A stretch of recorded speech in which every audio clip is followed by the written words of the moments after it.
Good morning, 4B. This is Mr. Romano here, fourth grade co-teacher for Syracuse Academy of Science and Citizenship. I'm coming at you with chapter 22 of our Read Aloud series, Holes. In our chapter yesterday, we saw that Stanley made it back to the field where the holes are being dug, and he found that his hole was finished by 0. He didn't understand why, and he also has yet to run into Mr. Sir since the incident that happened in the warden's cabin. Let's get into it. Stanley was the first one finished. He spat in his hole, then showered, changed into his cleaner set of clothes. It had been 3 days since the laundry was done, so even his clean set was dirty and smelly. Tomorrow, these would become his work clothes, and his other set would be washed. He could think of no reason why Zero would dig his hole for him. Zero didn't even get any sunflower seeds.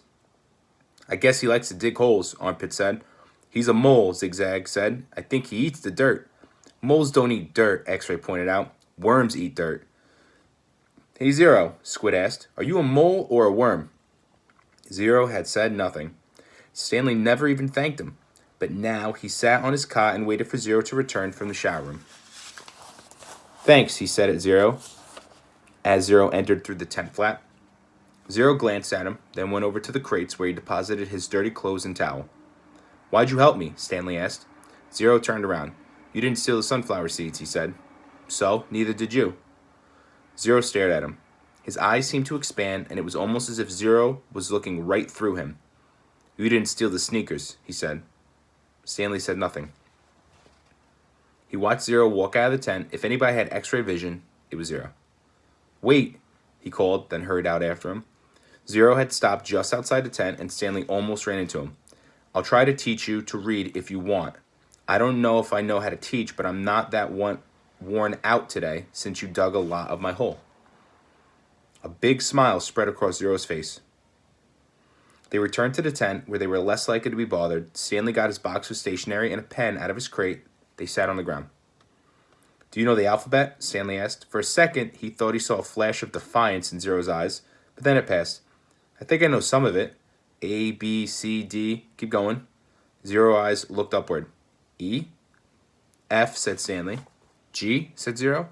He blew some air out of the side of his mouth. H, I, K, P. H, I, J, K, L, Stanley said. That's right, said Zero. I've heard it before, I just don't have it memorized exactly. That's all right, said Stanley. Here, I'll say the whole thing, just to kind of refresh your memory, then you can try it. He recited the alphabet for Zero, then Zero repeated it without a single mistake. Not bad for a kid who had never seen Sesame Street. Well, I've heard it before, somewhere, Zero said, trying to act like it was nothing, but his big smile gave him away. The next step was harder. Stanley had to figure out how to teach him to recognize each letter. He gave Zero a piece of paper and took a piece for himself. I guess we'll start with A. He printed a capital A, and then Zero copied it on the sheet of paper. The paper wasn't lined, which made it more difficult, but Zero's A wasn't bad, just a little big. Stanley told him he needed to write smaller or else they'd run out of paper real quick. Zero printed it smaller. Actually, there are 2 ways to write each letter.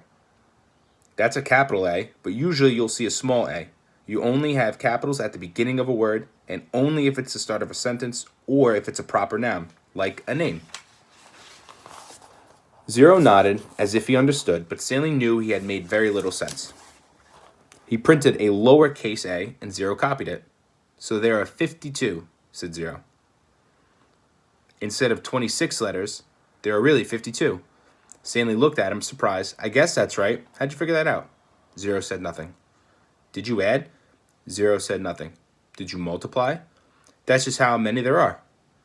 Stanley raised and lowered one shoulder. He didn't even know how Zero knew there were 26 in the first place.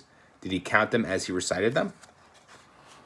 He had Zero write a few more uppercase and lowercase a's, then he moved to capital B. This was going to take a long time, he realized.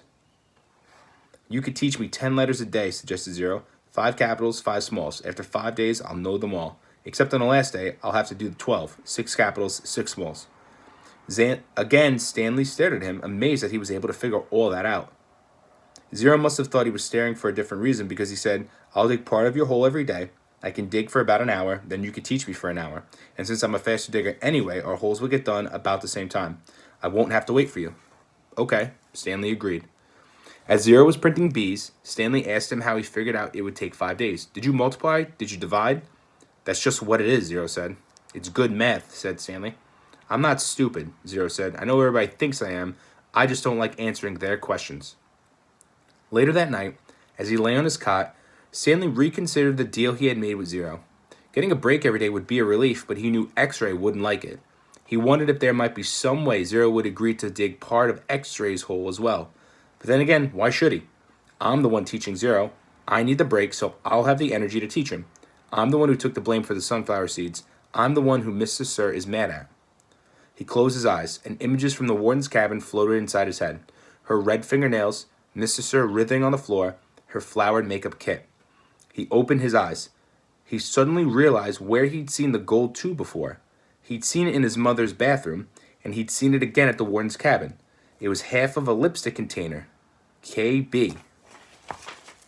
KB. He felt a jolt of astonishment. His mouth silently formed the name, Kate Barlow, as he wondered if it really could have belonged to the kissin' outlaw. So, Stanley and Zero have agreed to a deal where Stanley's going to teach Zero how to read, how to write, and in return, Zero is going to dig part of Stanley's hole every day. We'll see how this plays out and if the other members of Camp D are going to be happy with that. I'm going to post a question in the description. It'll be available on Google Classroom. I love and miss you guys. I cannot wait to see you. Bye.